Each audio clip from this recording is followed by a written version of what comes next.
बिस्मिल्लाहिर्रहमानिर्रहीम। अस्सलाम वालेकुम नाज़रीन, दुनिया न्यूज़ पर आप देख रहे हैं प्रोग्राम नुक्ता नज़र। मैं हूं आपका मेज़बान मोहम्मद अजमल जामी। स्टूडियोज़ में तशरीफ़ रखते हैं जनाब मुजीबुर रहमान शामी साहब। कल जब हमारा प्रोग्राम हो रहा था तो वज़ीर आज़म ने कौम से ख़िताब किया। 40 मिनट के पर ये मुहित ख़िताब था जिसमें उन्होंने अहम ऐलानात किए। रिलीफ़ पैकेज का ऐलान किया उन्होंने। बिजली और पेट्रोल की कीमत में बिलतरतीब 5 और 10 रुपये कमी हुई जो भी फ़ी यूनिट बनती है। अगले बजट तक पेट्रोल और बिजली की कीमत में इजाफा ना करने का ऐलान किया। IT companies, freelancers, foreign exchange पर टैक्स इस्तिस्ना दिया। IT कारोबार के लिए कैपिटल गेन का इस्तिस्ना दिया और ग्रेजुएट्स के लिए इंटर्नशिप प्रोग्राम और एहसास प्रोग्राम की जो मद में रकम थी 12,000 से बढ़ाकर 14,000 रुपये किया। इस रिलीफ़ पैकेज के अलावा वज़ीर-ए-आज़म के ख़िताब में दो और अहम हिस्से थे। एक तो मुल्क की आज़ाद ख़ारिजा पॉलिसी के हवाले से उन्होंने इज़हार ख़याल फरमाया और दूसरा जो पीका तरमीमी ऑर्डिनेंस है उस पर हाल दिल उन्होंने बयान किया। यूँ लगा जैसे वो समझते हैं कि ये तरमीमी ऑर्डिनेंस इसका नफाज अज़ हद ज़रूरी है, लेकिन इस सिलसिले में हमारे भी कुछ सवालात हैं जो आज प्रोग्राम में वज़ीर-ए-आज़म के सामने हम रखेंगे। दूसरा सर, जो हुकूमत मुखालिफ अपोजिशन तहरीक है उसका चर्चा हम सुन रहे थे, लेकिन अब वज़ीर-ए-आज़म भी ख़ुद मुतहरिक हैं। ज़िम्मेदार ज़रा ये बताते हैं कि वज़ीर-ए-आज़म ने इन मामलात का इख्तियार, इन मामलात की जो ज़िम्मेदारी है ख़ुद ले रखी है। उन्होंने जहांगीर तरीन साहब को भी फ़ोन किया, उनकी खैरियत दरियाफ़्त की और आज कुछ देर पहले वो ज़हुरुल्लाह रोड पर चौधरी बरादरान की रिहाइश का भी तशरीफ़ ले गए। तकरीबन आधा घंटा उनकी मुलाकात जारी रही। इसमें वज़ीर आला पंजाब भी थे, वफाकी वज़रा भी थे और चौधरी बरादरान और उनके अहल व अयाल भी वहाँ मौजूद थे। तो यहाँ से प्रोग्राम का आगाज़ करें, लेकिन एक अहम ऐलान ये कि पहली बार यूक्रेन से यूक्रेनी सहाफ़ी के तासुरात रूस और यूक्रेन की जंग के बीच आज हमने प्रोग्राम में नशर करते हैं। उम्मीद है कि हम इसे मुमकिन बना पाएंगे अगर वक्त हमारे पास हुआ तो सर-ए-दस्त सर, क्या अपोजिशन की तमाम मेहनतें ज़ाया हो गई जो चौधरी बरादरान पर मौलाना फजल रहमान, जरदारी साहब या शहबाज शरीफ साहब की सूरत में मेहनत की गई थी? नहीं, अभी राह गुज़र में है, कायदे मुकाम से गुज़र। अभी तो खिचड़ी पक रही है। चौधरी परवेज़ इलाही साहब ने कहा था ना, अभी तो बावर्ची खाने में सामान आ रहा है, अभी पकेगा। नहीं तो ये वज़ीर-ए-आज़म की आमद से तड़का नहीं लग गया? नहीं, वज़ीर-ए-आज़म ने अपनी कोशिश करनी है। अभी चौधरी परवेज़ इलाही साहब और चौधरी शुजात हुसैन साहब और फिर उनके मुनिस इलाही साहब, शाफे साहब, सालिक साहब, ये यानी चौधरी फैमिली से मुलाकात थी एक लिहाज से। आउटसाइडर तो मेरा ख्याल वो मोहम्मद खान भट्टी ही थे उसमें और वो भी आउटसाइडर तो नहीं कहलाते ना? वो असम्बली के सेक्रेटरी हैं। हाँ, अब नहीं कहलाते। तो बाकी तो वज़ीरों की एक अच्छी बड़ी तादाद थी और ये जो काफ लीग के कुछ करीबी हल्के इस बात की तस्दीक करते हैं कि इस स्पीच पिछले हफ्ते गालिबन शहबाज शरीफ साहब ने भी दावत दे रखी थी चौधरी बरादरान को दावत पे खाने पे, अभी वो वक्त तय नहीं हुआ और वहाँ पे सुना है कि उन्होंने उसकी हामी नहीं भरी। इस मुलाकात का शायद उन्हें इंतज़ार था। ये अभी तो चौधरी फवाद हुसैन साहब जो हैं उन्होंने सुबह कहा था कि आज मुलाकात नहीं होगी क्योंकि वज़ीर-ए-आज़म मसरूफ़ होंगे, उन्हें इक़्तिसादी पैकेज का ऐलान करना है। लेकिन फिर वज़ीर-ए-आज़म वहाँ गए और चौधरी फवाद हुसैन भी उनके साथ थे। तो लियाकत अंसारी साहब का जिक्र कर रहे थे। वज़ीर-ए-आज़म के जो पत्ते हैं ना, वो अपने सीने से लगाए होते हैं उन्होंने। यही नहीं बल्कि वज़ीर-ए-आज़म के हवाले से ये बताया जा रहा है, ज़िम्मेदार ज़रा ये बता रहे हैं कि अब वो बाकी तमाम इत्तेहादी, चाहे वह मुत्तहिदा है, GDA है या बाप पार्टी, उन सब से भी मिलेंगे और यहाँ भी पंजाब में वो काबीना, दीगर डिवीजन्स के अरकान, वज़ीर आला और तमाम से तफसीली आज मिले। अच्छा, लियाकत अंसारी साहब मौजूद हैं जी यहाँ चौधरी साहब की रिहाइशगाह के बाहर। जमहूरियत का हुस्न है और एक यानी दबाव बड़ा है तो वज़ीर-ए-आज़म को हरकत में आना पड़ा है। रिलीफ पैकेज दिया है, रिलीफ पैकेज और मुलाकातें शुरू, ये दोनों बातें इस बात का सबूत नहीं है कि दबाव था? नहीं, अच्छी बात है, दबाव होना चाहिए। पार्लिमानी सियासत में अपोजिशन का एक दबाव होता है, ठीक, और हुकूमत को अपना घर दुरुस्त करना चाहिए। मगर बुनियादी बात यह है कि आपने इस्लामाबाद से लाहौर आना है या लाहौर से इस्लामाबाद जाना है। लियाकत अंसारी साहब, प्रोग्राम में खुशामदीद। बताइएगा क्या तय पाया इस मुलाकात में? देखिए, आज वज़ीर-ए-आज़म इमरान खान की चौधरी बरादरान के साथ ये मुलाकात इंतहाई जो है वो कामयाब करार दी जा सकती है क्योंकि चौधरी बरादरान ने वज़ीर-ए-आज़म को वाज़ेह तौर पर उनके साथ डटकर खड़े रहने का जो है वो अज़म का इजहार किया है। और इस मौका पर जो शुजात हुसैन का कहना था कि 14 साल बाद शहबाज शरीफ को हमारा ख्याल आया, लेकिन शहबाज को बता दिया था कि इमरान खान को अगर हटाया ना जा सका तो वो पहाड़ पर और हम जमीन के नीचे धंस जाएंगे, और ऐसी चाल का क्या फायदा जिसकी कामयाबी का कोई चांस नहीं। चौधरी बरदरान ने वजीर आजम को यकीन दिलाया कि हम आपके साथ खड़े हैं और आपके साथ सियासत करेंगे, और अदम एतमाद की बातें महज एक अफसाने की हैसियत रखती हैं, इसलिए उनको ज्यादा संजीदा नहीं लेना चाहिए। वजीर आजम ने चीन और रूस के दौरे पर एतमाद में लिया चौधरी बरदरान को और कहा कि बहुत से लोग मुझे कह रहे थे कि रूस ना जाएं, जो सूरत हाल पैदा हुई है, लेकिन मैंने कहा कि अब कैंसिल करना मुनासिब नहीं होगा। तो आज अगर देखा जाए तो वजीर आजम के साथ तकरीबन उनकी तमाम जो कोर टीम है, जिसमें वजीर आला पंजाब फवाद चौधरी, हमाद अजहर, शफकत महमूद, ये सभी लोग उनके साथ चौधरी बरदरान के घर आए हैं। और आज की ये अचानक जो मुलाकात मोनसलाई से राब्ते के नतीजे में तय पाई थी, उस मुलाकात का ये जो ब्रेक थ्रू ये हुआ है कि जो अदम एतमाद के हवाले से अपोजिशन को कुछ यकीन इस बात की उम्मीद थी कि शायद चौधरी बरदरान को कायल कर सके कि वो हुकूमती इत्तेहाद से हट जाएंगे, और हुकूमत को शायद कुछ खदशात थे कि शायद चौधरी बरदरान अपोजिशन की जानब से लचक दे सकते हैं। तो आज चौधरी बरदरान ने इस मुलाकात में इमरान खान पर वो वाज़ेह किया है कि हम आपके इत्तेहादी हैं और आपके साथ ही सियासत करेंगे, और जहां तक ये बात है कि अदम एतमाद तो ये एक महज अफसाना है, इससे ज्यादा इन बातों की कोई हैसियत नहीं। तो यूं इमरान खान अगर आज इनके घर आए हैं तो यकीनी तौर पर चौधरी बरदरान ने भी उनको एक मस्बत पैगाम दिया है। तो आप ये बताएं कि कोई ब्रीफ किया गया है मीडिया को उसके बाद?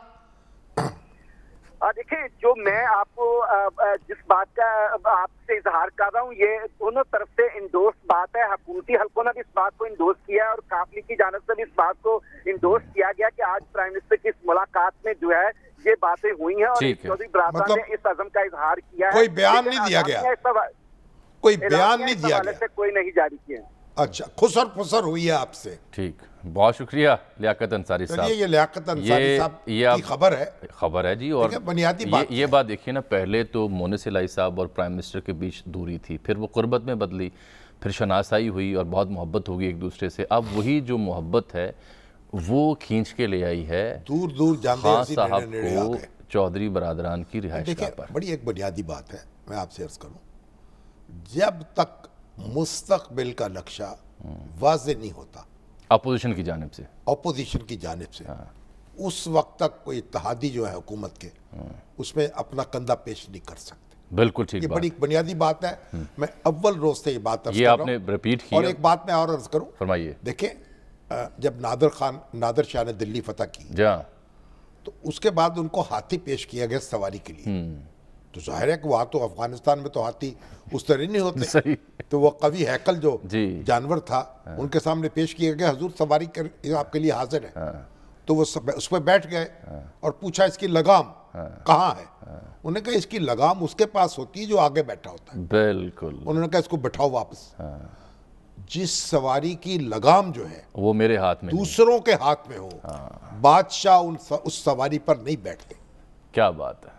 तो चौधरी जो हैं, लगाम जो है जब तक उनको यकीन ना हो जाए कि वो उनके हाथ में रहेगी, और बिल्कुल यानी खड़े होते ही नीचे धक्का नहीं दे दिया जाएगा या हाथी बैठ नहीं जाएगा, उस वक्त तक उसमें कोई पेशरफ्त होने का इम्कान नहीं है। यही वजह है कि हमने अपने प्रोग्राम के तज़किये में आपसे अर्ज़ की थी कि अपोजिशन ने पहला जो तकिया वो तो इत्तेहादियों पर किया मेल मुलाकातों के ज़रिए, लेकिन वहाँ से कोई ठोस या कंक्रीट किस्म की सपोर्ट नहीं मिली। उसके बाद अपोजिशन बज़ाहिर अब हालिया दिनों में कोशिश कर रही है कि वो फॉरवर्ड ब्लॉक या हुकूमत के अंदर से कुछ MNA जिनका दावा किया जाता है, तादाद भी बताई जाती है, उन पर फोकस करें। देखिए, जो अब उनकी तवज्जो वहाँ ज़्यादा लग रही है हमें। अदम एतमाद बराए अदम एतमाद, अदम एतमाद बराए इंतखाबात, अदम एतमाद बराए दंगा और फसाद, इसके कोई इत्तेहादियों को इससे कोई दिलचस्पी नहीं। अदम एतमाद के बाद जो नक्शा बनेगा वो क्या होगा, फिर जो इंतखाबात होंगे उनमें क्या किसी को क्या मिलेगा, ये जब तक वाज़ेह नहीं होगा उस वक्त तक पेशरफ्त वो नहीं होगी जो अपोजिशन चाहती है। और उसकी एक बुनियादी वजह पाकिस्तान मुस्लिम लीग नून के फैसले भी हैं, जो चौधरियों के बारे में उनकी राय है वो इस बारे में क्लियर नहीं है। वो उन्हें फिलहाल भी कुछ देने को तैयार नहीं, और बाद में भी ऐसा नहीं है, मेजर चंक देने को तैयार नहीं है। आप मुट्ठी हर वक्त बंद नहीं रख सकते, आपको कुछ ना कुछ देना पड़ता है। आपको बाद औक़ात अपने 8 आने लेने के लिए दूसरे को 8 आने देने पड़ते। चलें आ जाते हैं। बाद औक़ात आपको 6 आने रखने के लिए 10 आने देने पड़ते। 10 आने देने। अच्छा, बाद औक़ात 4 आने रखने के लिए 12 आने अब आप आनू की बात कर रहे हैं ये तो देना पड़ता है। सियासत में आप हर चीज अपने पास नहीं रख सकते हर वक्त। यही वजह है कि फिर कल प्राइम मिनिस्टर ने रिलीफ पैकेज का ऐलान भी किया है। पेट्रोल की कीमत में फी लीटर 10 रुपये कमी, बिजली की कीमत में फी यूनिट 5 रुपये कमी की गई है। हालांकि कल ही नेपरा ने 5 रुपये से ज़ायद फ़ी यूनिट का इजाफा भी किया था। माजी में यही हुकूमत और इसके वज़रा ये फरमाया करते थे कि IMF के साथ मुआहदी हूँ या बैनुल अक़वामी सतह पर जो तेल की और दीगर तवानाई की ज़रूरियात पूरा करने के लिए ईंधन है उनकी कीमतों का ताल्लुक हो तो वो बढ़ रही हैं। इस हंगाम हम उसे कम नहीं कर सकते। मुज़म्मल असलम साहब, जनाब तर्जुमान वज़ारत ख़ारजा, इस वक्त हमारे साथ मौजूद हैं। प्रोग्राम में बराह रास्त उनसे बात करते हैं, लेकिन पहले देखिए सर, मैं आप बयान दो सुनाना चाह रहा हूँ आपको। देखिए कि इस मामले पर, इस मौजू पर शौकत तरीन साहब और फवाद चौधरी ने हालिया दिनों क्या फरमाया। ताज़ा बयान देखा सुना जी, ताज़ा सुनाते हैं। आपकी बात जो है ना उसमें वज़न है कि इस तरीके से हम नहीं कर सकते कि ये पेट्रोलियम प्राइसेस आर्टिफिशियली लो रखें। अगर वो बढ़ रही हैं तो हमें वो पास ऑन करनी पड़ेंगी। इस दफ़ा हम थोड़ा सा हमने पॉपुलर डिसीजन ज़रूर लिया, लेकिन ये ज़्यादा देर चलेगा नहीं। जैसे अगर इंक्रीज़ हुई, क्योंकि आप देखें क्रूड जो है 92-93 पे चला गया है, तो ये हमारे पे प्रेशर आएगा। तो अभी तो हमारे पास गुंजाइश ही नहीं रहेगी ना कि अगर इसको ना करना पास ऑन, तो वो हमें अब करना पड़ेगा। जो इस वक्त हालात हैं उसमें जाहिर है कि इसके अलावा क्या चारा होगा कि आप पेट्रोल की कीमत जो है वो बढ़ाएंगे कि यूक्रेन के और जो इस वक्त यूरोप में और जो टेंशन बनी हुई है अमेरिका में, उसकी वजह से जो इंटरनेशनल प्राइस है आपकी तेल की वो शूट अप हो गई है। अब उसमें हम कितनी देर जो है वो रोक सकते हैं। जाहिर है कीमतें बढ़ेंगी, इसमें कोई शुबा नहीं। देखें मुज़म्मल असलम साहब, आपको खुशामदीद कहते हैं। बात करते हैं मुज़म्मल साहब से, एक बात समझ लें कि ये बयानात जो हैं वो इदाद शुमार के बयानात हैं। और कल शौकत तरीन साहब ने कामरान खान के प्रोग्राम में कहा है कि हम किसी कोने खुदरत से कुछ पैसे निकालेंगे। लेकिन बुनियादी बात ये है कि जो लीडरशिप होती है, जो सियासतदान होता है ना, उसको इदाद शुमार से ऊपर उठकर बाद औक़ात फैसले करने पड़ते हैं। ऐसे ही लगा है इस बार। और इसलिए जो इमरान खान साहब ने ये रिस्क लिया है, और इसलिए उनकी हुकूमत कह रही है कि सबसे बड़ा दुश्मन जो हुकूमत का है वो महंगाई है, तो उसके कुछ पसपा करने के लिए ये इक़दाम करने पड़े हैं। अब इसका नतीजा क्या होगा वो बात की बात है। तो मुज़म्मल असलम साहब से पूछ लेते हैं कि पैसे कहाँ से आएंगे। मुज़म्मल साहब, ये जो इतना रिलीफ दे दिया, इतने पैसे आपको मतलूब होंगे, ये कहाँ से आएंगे और IMF क्या करेगा आपके साथ? शुक्रिया जामी साहब और शामी साहब दोनों को। देखें, बात ये कि इसको थोड़ा सा तोड़ के मैं बता देता हूँ, शायद सबको समझने में आसानी हो जाए। जी ज़रूर। हमारा जो है महीने का 1.5 अरब से 1.25 अरब लीटर का इस्तेमाल है, और अगर हम 10 रुपए का रिलीफ देते हैं तो ये समझ लें कि 15 से 17 अरब रुपए के दरमियान का एक हमें जो है मार पड़ी है, ये नुस्खा है। और अगर ये 4 महीने, और फर्ज करें कि कीमत, हालांकि कीमत आज भी सुबह आलमी मार्केट में 5% बढ़ गई है, लेकिन फर्ज करें कि 4 महीने औसत कीमत यही रहती है, तो हुकूमत को पेट्रोल की कीमत में 60 अरब रुपए का नुकसान है। और बिजली की बात वही बता रहे हैं, बिजली और ये दोनों मिला के 250 अरब रुपए बनते हैं। 250। ठीक जी। अच्छा, अब ये जो 250 अरब रुपए है, अगर आप देखें इस साल हमारा, जब हमने साल शुरू किया था तो 5800 अरब रुपए हमारा टैक्स का हदफ था। अब हमने जब मिनी बजट दे दिया था जनवरी में, तो हमारा टैक्स का हदफ हो गया 6100 अरब रुपए। और कल ही इत्तेफाक की बात है कि 8 माह के टैक्स के नंबर आ गए हैं, जिसमें हुकूमत अपने हदफ से 300 अरब रुपए ज्यादा है। यानी कि अगर यही हम अपने हदफ को कबूल वो करते रहे तो हम 6400 अरब रुपए साल या 6300 अरब पे पहुंच जाएंगे, जो 500 अरब रुपए ज्यादा है। पहली तो हमें गुंजाइश यहां से मिल जाएगी।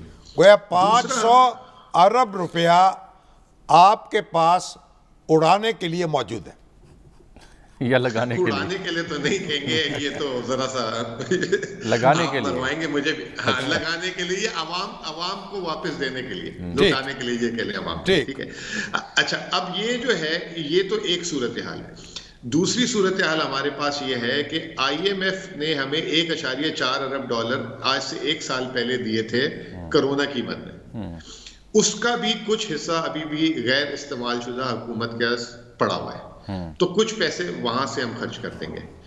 تیسری چیز یہ کہ ترقیاتی اخراجات اس سال ہمارے 900-950 ارب روپے کے تھے، اور اکثر اوقات آپ نے دیکھا ہے وہ کٹوتی نہیں، حکومتیں اور صوبائی حکومتوں کے ساتھ ملا کے 2000 ارب ہوتا ہے، تو وہ جو ہے پورے، کیونکہ پروجیکٹ سلو ہوتے ہیں، فیصلہ سازی نہیں ہو پا رہی ہوتی، تو وہ پورے استعمال نہیں ہو پاتے، تو وہاں سے بھی ہمارے پاس گنجائش ہے۔ تو نیٹ جو ہے یہ جو 4 مہینے کی کال لی ہے، یہ جو ہے اس وقت لی ہے جب ہمارے پاس وسائل کی موجودگی تھی۔ آپ کو یاد ہوگا کہ جب کرونا وائرس آیا تھا تو اس وقت ہمارا 4000 ارب ٹیکس، اور وزیر اعظم نے 1200 ارب روپے کا ٹیکس ریلیف دے دیا تھا، وہ سارا پیکج دے دیا تھا۔ مزمل صاحب، گویا آپ یہ فرما رہے ہیں کہ آج سے 3-4 ماہ پہلے یہ میز لینا آپ کے لیے ناممکن تھا یا ممکن تھا؟ اور دوسرا، اگر آپ کرونا کی مد میں آئی ایم ایف کے فنڈ کا استعمال کریں گے تو اس پر اعتراض نہیں ہوں گے؟ اور کیا آئی ایم ایف پابند نہیں کرتا ہمیں اپنے پیکج کے عوض کہ ہم نے سرٹن اماؤنٹس کہاں تک رکھنی ہے؟ اب آئی ایم ایف نے کیا ہمیں اجازت دی ہے یا ہم ان کی اجازت کے بغیر ہم نے یہ میز لی ہیں؟ نہیں، وہ جو ہے جو کرونا کے فنڈ ہیں وہ تو انہوں نے ہمیں دے دیے ہیں، اور وہ انہوں نے اس کو قرضوں میں ڈال دیے ہیں، وہ اب ہماری سواب دی ہے کہ ہم اس کو قرض کو کس طرح استعمال کریں۔ نمبر 1۔ نمبر 2، جو آپ نے بات کی کہ 4 مہینے 3 مہینے پہلے ایسا کیوں نہیں خیال آیا؟ پہلی بات تو یہ کہ 4 مہینے پہلے یہ سال کی ابتدا تھی، اور 4 مہینے پہلے لوگ کہتے تھے کہ یہ درآمدی بل کی وجہ سے آپ کا ٹیکس بڑھ رہا ہے، آپ کی معیشت ابھی گرنے والی ہے، ابھی سلو ہو جائے گی۔ اب ہم 8 ماہ گزار چکے ہیں، تو ہمارا ایک جسے کہتے ہیں کہ اچھا پیریڈ گزر گیا ہوا ہے، جس میں ہمیں نظر آ رہا ہے کہ جو آگے آنے والے مہینوں میں بھی ہمارے ٹیکس کے ریونیو ادا کیے رہیں گے۔ آئی ایم ایف کا نقطہ رہ گیا۔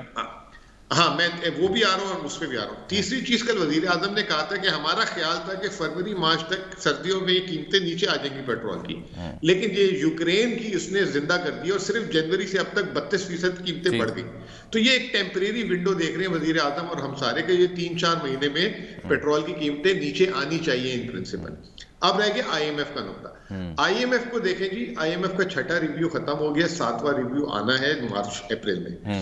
ہم جو ہے آئی ایم ایف دیکھتا ہے باٹم لائن ٹارگٹ کہ آپ کا بجٹ خسارہ اتنا ہونا چاہیے، ٹیکس ریونیو اتنا ہونا چاہیے، اس کے اندر کی جو ایڈجسٹمنٹیں ہیں وہ آپ کر سکتے ہیں۔ جیسے کہ مثال دیتا ہوں آپ کو کہ پچھلے 4 مہینے سے ہم سیلز ٹیکس 0 لے رہے ہیں، حالانکہ قانون کہتا ہے کہ 17% لینا چاہیے، جس کی وجہ سے 70 ارب روپے کا ہم آلریڈی نقصان کر رہے ہیں، لیکن آئی ایم ایف نے ہمیں نہیں کہا۔ اور دوسری آپ کو 1-2 باتیں یاد کرا دیتا ہوں۔ جب ہم آئی ایم ایف کا اپروول نہیں ہوا تھا 1 دسمبر اور 1 فروری، حالانکہ 2 فروری کو بورڈ کی میٹنگ تھی، وزیر اعظم نے مؤخر کر دی تھی پیٹرول کی پرائسز۔ اگلے دن آئی ایم ایف نے $1 ارب کی قسط جاری کر دی تھی۔ اس کی وجہ یہ ہے کہ وہ باقی سارے آداب بھی دیکھتے ہیں، اور وہ جب 7واں ریویو آئے گا اور اگر جب اس میں وہ ایسی کوئی بات کریں گے تو ویسے تو وزیر خزانہ صاحب نے کل کامران خان کے پروگرام میں بول دیا کہ ہم نے آئی ایم ایف کو اطلاع دے دی ہے، تو ڈسکشن تو ہوتے رہتے ہیں چیزوں کے۔ تو ہمیں دیکھنا یہ تھا کہ ہمارے پاس سپیس تھی، اس کو ہم نے ایک اچھے ٹائم کے لیے رکھی۔ اگر آپ ریونیو کا ہدف پورا کر رہے ہیں تو پھر آپ کے پاس آزادی ہوگی کہ جس طرح چاہیں اپنے وسائل جو ہیں ان کو استعمال کر سکیں۔ ایمنیسٹی دے دیں، ایمنیسٹی دے دیں یا ٹیکس چھوٹ دے دیں، مزید آ رہا ہے۔ ٹھیک۔ اچھا یہ بتائیں مزمل صاحب، مختصر یہ بتائیں وقت کی تھوڑی وہ ایمنیسٹی جو آپ نے دی ہے اور جو آپ نے چھوٹ دی ہے آئی ٹی کو ٹیکسز کی، مطلب اس سے بھی کوئی فرق نہیں پڑے گا کیونکہ آپ کے ریونیو کا ٹارگٹ جو ہے وہ پورا ہو گیا ہے یا ہوتا جائے گا۔ ایمنیسٹی سے تو شامی صاحب ہمیں 5% ملے گا، الٹا اور زیادہ مل جائے گا۔ جو ڈکلیئر نہیں تھا وہ جو ٹیکس نہیں دے رہے تھے اس میں، اور جو آئی ٹی سیکٹر ہے اس میں ہم اتنا زیادہ حجم دیکھ رہے ہیں بڑھ جائے گا، جو ابھی ہم صرف 1% لے رہے ہیں، تو وہ 1% کو ہم نے صرف کم کر دیا، اور ہم دیکھ رہے ہیں کہ اس کا حجم اتنا ہو جائے گا کہ ملک میں ڈالر بھی آئے گا، روزگار بھی آئے گا۔ مزمل صاحب جاتے بجٹ کے بعد کیا ہوگا؟ بجٹ کے بعد کیا ہوگا؟ ہاں یہ ایک نقطہ یہ، اور دوسرا گریجویٹس کی جو انٹرنشپ کی مد ہے، یہ شامی صاحب کا نقطہ یہ کہ بجٹ کے بعد کیا ہوگا، اور دوسرا نقطہ یہ لے لیجئے کہ گریجویٹس کے لیے جو انٹرنشپ ہے اس کی مد ماہانہ ہوگی، اس کا تعین کیسے ہوگا، کن گریجویٹس کو ملے گی؟ اچھا، یہ بی اے پاس ہیں اور اس کی کوئی ایک انہوں نے حد رکھی ہوئی، اور 3 سے 4 مہینے کی ونڈو ہوگی کہ اس کے اندر جو ہے یہ اس کی تفصیلات احساس والے جاری کر دیں گے۔ شامی صاحب، بجٹ کے بعد یہ ہوگا کہ بجٹ جیسے اس سال 6100 ارب کا بجٹ تھا، تو اگلے سال 7,500 پونے 8,000 کا ہدف ہوگا۔ ایک تو 1,000-1,500 ارب زیادہ ہوں گے۔ دوسرا، اگر فرض کریں کہ پیٹرول کی قیمتیں عالمی مارکیٹ میں اور بڑھ جاتی ہیں تو حکومت کے پاس نیا ریونیو میجر ہو سکتا ہے, کسی نئے آدمی کو, نئے سیکٹر کو ٹیکس کر کے ایک جگہ ریلیف دیا جا سکتا ہے. ٹھیک, بہت شکریہ مزمل حسن صاحب. خبر ہے کہ بیچ میں بجٹ ہے 4 مہینے. جی بہت شکریہ مزمل حسن صاحب. اشفاق طولہ صاحب معاشی ایکسپرٹ ہیں, وہ بھی ساتھ ہیں, گفتگو سن رہے تھے. طولہ صاحب, آپ کو لگتا ہے یہ جو سب کچھ مزمل صاحب بتا رہے ہیں, یہ جو ریلیف پیکیج کا اعلان کیا پرائم منسٹر نے, یہ ڈویبل ہوگا اور اس سے آنے والے دنوں میں اسی حکومت یا اگلی حکومت کے لیے مسئلہ نہیں ہوگا؟ بسم اللہ الرحمن الرحیم. تھینک یو شامین صاحب. مسئلہ یہ نہیں ہے مزمل صاحب, ظاہری بات ہے ان کا تو کام یہی ہے کہ آپ کو بتائیں کہ بالکل ٹھیک ہے. مزمل صاحب کی اگر یہ ڈیوٹی ہوتی کہ اگر وہ آپ کو بتائیں کہ سچی بات کیا اور کیا ہونی چاہیے, تو میرا خیال ہے وہ شاید اس پروگرام میں آپ کے آتے ہی. اب سوال یہ پیدا ہوتا ہے کہ اگر فرض کریں صاحب کہ اگر یہ بات صحیح میں مان لیتا ہوں تو ایمنسٹی تو سب سے پہلے آئی ایم ایف نے کہا ہے کہ ہونی ہی نہیں چاہیے. اور اگر مجھے کہتے ہیں, میں اس سے بڑا خوش ہوتا ہوں ایمنسٹی سے, اگر آپ مجھے کہیں تو مجھے تو ٹائٹل دے دیا تھا ٹرانسپیرنسی والوں نے کہ سلطان ایمنسٹی ہے, اور کافی ایمنسٹیاں میں نے بنائی ہیں. میں تو یعنی کہ سیدھی بات کرتا ہوں. مگر یہ کہہ دینا کہ نہیں جی ہمیں تو کوئی مسئلہ نہیں, 5% ملیں گے, تو پھر آپ پرماننٹ ونڈو کھول دیجئے, تو ہر کوئی ٹیکس 5% دے گا اور بسم اللہ وائٹ کراتا رہے گا وہ اپنی ویلتھ کو. تو یہ تو کہنا, اور پھر آپ نے جو ریئل اسٹیٹ کے اندر ایک پہلے ہم 3% پہ ایک ایمنسٹی دیتے تھے, 236W ہم جس کو کہتے تھے, وہ کیوں بند کر دیا آپ نے؟ کیونکہ آئی ایم ایف نے آپ پہ ایک قدغن لگائی تھی کہ آپ یہ نہیں کر سکتے. تو انفارم کر دینا اور ان کی اپروول لینا, they are two mutually exclusive things. ہاں انہوں نے صحیح کہا کہ شوکت ترین صاحب نے انفارم کر دیا, اور یہ میں آپ کو بتا رہا ہوں, یہ شوکت ترین صاحب کی منشا ہے, جیسے مجھ جیسے پاکستانی کی منشا ہوتی ہے کہ انٹرسٹ ریٹ کو کم کریں, اکانومی کو موبلائز کریں. آپ اس کو چینلائز کریں گے, ہماری اکانومی میں سب سے بڑا مسئلہ ہماری متوازی یا پیرلل اکانومی ہے. ٹھیک, اور اس کو موبلائز کرنے کا ایک ہی طریقہ ہے کہ آپ ٹائم اینڈ اگین ایک ونڈو یا وینٹ دیں ان لوگوں کو جن کے پاس یہ ویلتھ ایکومولیٹ کرتی ہے. 38% آپ کی جو ٹیکس کا نظام ہے وہ 0 ٹیکس پہ چل رہا ہے, ایگریکلچر اور ریٹیلر, تو ان کو آپ نے ونڈو دینی, اور کیش بیس اکانومی ہے.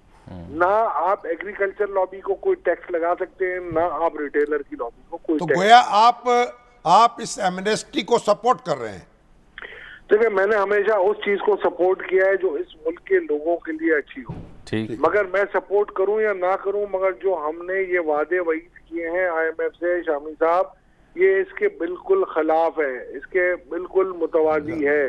تو میں نہیں سمجھ, حکومت یہ کہہ رہی ہے کیونکہ ہم نے اپنے ریونیو ٹارگٹ جو ہیں وہ پورے کر لینا ہے, اس لیے ہمیں اس بات کی کھلی چھٹی ہوگی کہ ہم وسائل جو ہیں وہ استعمال کر سکیں اور سبسڈی دے سکیں یا پیٹرول کی اور بجلی کی قیمت کم کر سکیں. آپ اس سے ایگری کرتے ہیں؟ دیکھیں 2 چیزیں ہمیشہ سامی صاحب یاد رکھیے گا, جب آئی ایم ایف کے نیگوسیشن میں ہم بیٹھتے ہیں نا, تو آئی ایم ایف والے اب آپ جب کو ریونیو ٹارگٹ دیتے ہیں نا تو وہ اکنامک اہداف بھی دیتے ہیں آپ کو, کہ آپ کو یہ چیز اتنی کرنی ہے, یہ چیز اتنی کرنی ہے, آپ کا پرائمری ڈیفیسٹ یہ ہونا چاہیے, آپ کا ٹوٹل ڈیفیسٹ یہ ہونا چاہیے, آپ کا انٹرسٹ ریٹ یہ ہونا چاہیے, آپ کی ڈائریکٹ سبسڈی یہ ہونی چاہیے. آپ کو ظاہری بات ہے اگر فرض کریں وہ مائکرو مینج نہیں بھی کریں گے, اور مگر آپ نے یہ 3 مہینوں میں دیکھا ہوگا کہ 2 مہینے آپ کے ٹیکس کے اہداف جو اس مہینے کے تھے وہ نہیں ہوئے تھے پورے, اور 1 مہینے میں کل بھی بایا وسکر آپ تھوڑے سے اوپر آئے. ٹھیک ہے نا سر؟ تو یہ کہہ دینا کہ جی میں اہداف پورے کر لوں اور مادر پدر آزاد ہو گیا ہوں, تو میں نہیں سمجھتا کہ یہ بات. اچھا, 1-2 نقطے اور رہ گئے جس پہ ہمیں آپ کی رائے درکار ہے, لیکن پروگرام میں ایک چھوٹی سی بریک ہے. یہاں پر بریک کے بعد واپس آتے ہیں تو گفتگو آپ سے یہیں سے شروع کرتے ہیں, اور پھر اکبر ایس بابر صاحب کا ذکر بھی ہم نے کرنا, پھر یوکرین کا کوئی مسئلہ بھی ڈسکس کرتے ہیں, لیکن ایک بریک کے بعد.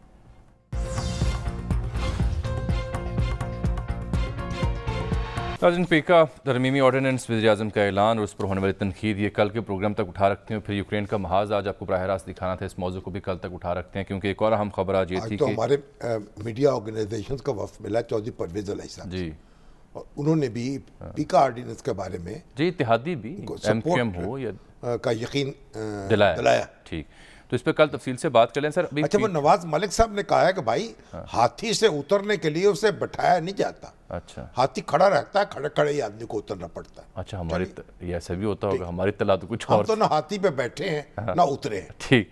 अब पीटीआई फॉरेन फंडिंग केस है, दिलचस्प मामला है। इसमें अकबर एस बाबर साहब ने आज बड़े अहम एक प्रेस कॉन्फ्रेंस भी की है। उनको खुफिया वॉल्यूम्स मिले थे, उनकी तफसीलात वो आज मीडिया को बता रहे थे। उनका ये दावा है कि भारत से डायरेक्ट पीटीआई के अकाउंट में रकम जमा कराई गई है और जो सर्टिफिकेट इमरान खान साहब ने जमा कराया वो उनके बकौल जाली और गैर कानूनी है। तो हमने सोचा कि खुद इस पर तबसरा करने की बजाय बेहतर है कि जो साहब ये फरमा रहे हैं जनाब अकबर एस बाबर साहब, उनसे ले लें। अकबर एस बाबर साहब खुशामदीद कहते हैं प्रोग्राम में, शामी साहब भी तशरीफ़ रखते हैं। बताइएगा ये खुफिया वॉल्यूम्स में क्या ऐसा मिला है आपको जो आवाम को बताना चाह रहे हैं जिसकी वजह से आपको लगता है कि काया पलट सकती है?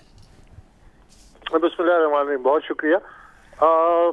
देखिए, इस वक्त जो हमने रिपोर्ट इलेक्शन कमीशन में जमा कराई है, ये उस स्टेट बैंक का जो रिकॉर्ड जो 4 साल से हमसे खुफिया रखा गया और इलेक्शन कमीशन ने 18 जनवरी को जो हुक्म जारी किया कि किसी किस्म का कोई रिकॉर्ड खुफिया नहीं रखा जाएगा, तो वो हजारों सफ़ों पे मुश्तमिल वो डॉक्यूमेंट्स पहली दफ़ा हमें दिए गए और उसका हमने तकरीबन 2-3 हफ्ते में, हमारे जो चार्टर्ड अकाउंटेंट्स हैं और वॉलंटियर्स की एक टीम थी, तो हमने एक एक सफ़े की और एक एक एंट्री को डॉक्यूमेंट किया, सॉफ्ट उसकी कॉपीज बनाई कंप्यूटर में और उसका फिर एनालिसिस किया। तो ये जो आज हमने रिपोर्ट पेश की है, इसकी एक एक फैक्ट जो है उसके पीछे स्टेट बैंक ऑफ पाकिस्तान का रिकॉर्ड है, जो और जो तस्दीक शुदा है इलेक्शन कमीशन की मोहर और उनके दस्तखतों से हमें ये दिया गया है।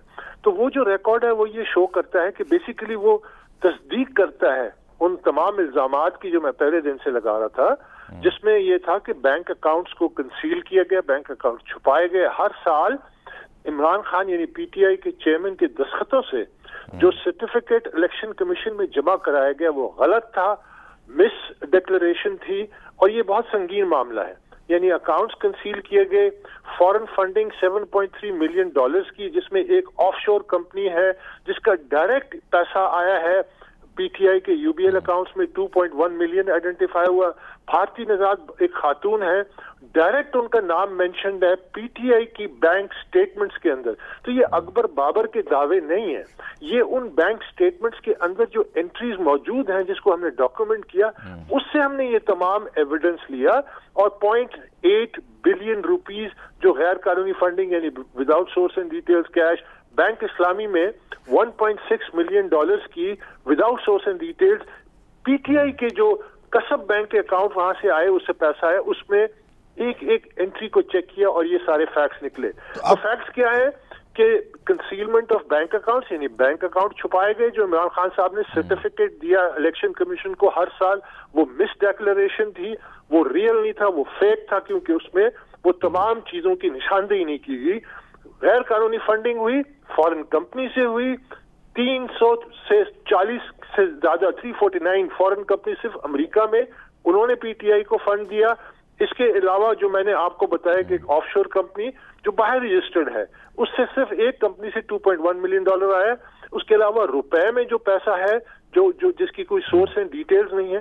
तो ये अब हम इस हतमी नतीजे पर पहुंच चुके हैं कि अब वक्त आ गया है, अगरचे अभी भी वो 4 एम्प्लॉइज के अकाउंट्स जो है वो इन्होंने रिवील नहीं किए, अगरचे अभी भी उन्होंने एक इंटरनेशनल पीटीआई का अकाउंट वो रिवील नहीं किया, अभी तक कंसील्ड है despite repeated orders. Election commission के 21 ऑर्डर्स मौजूद हैं, स्क्रूटनी कमेटी के ऑर्डर नहीं रिवील किया। लेकिन अब इलेक्शन कमीशन का जो फैसला आएगा उसके बाद ही आपको मूव कर सकेंगे ना आगे।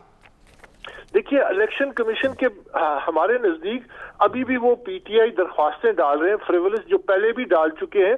यानी आप इससे अंदाजा लगाइए कि आज भी सारा वक्त इस बात पे जाया किया कि एक एप्लीकेशन दिए कि जी जब तक स्क्रूटनी कमेटी या बाकी जो मामलात हैं उस पर बहस ना की जाए, जब तक अकबर बाबर को इस केस से अलग करे। यानी 7 साल 6 महीने मैं ये केस लड़ रहा हूँ, 7 रेड पिटिशंस को मैंने कामयाबी से मुकाबला किया हमारे अपने वकीलों के जरिए, और आज वो कहते हैं कि जी अकबर यानी मुद्दई जो है इसको केस से अलग किया जाए। तो अब ये कब तक इलेक्शन कमीशन का फैसला मुतवक्को है?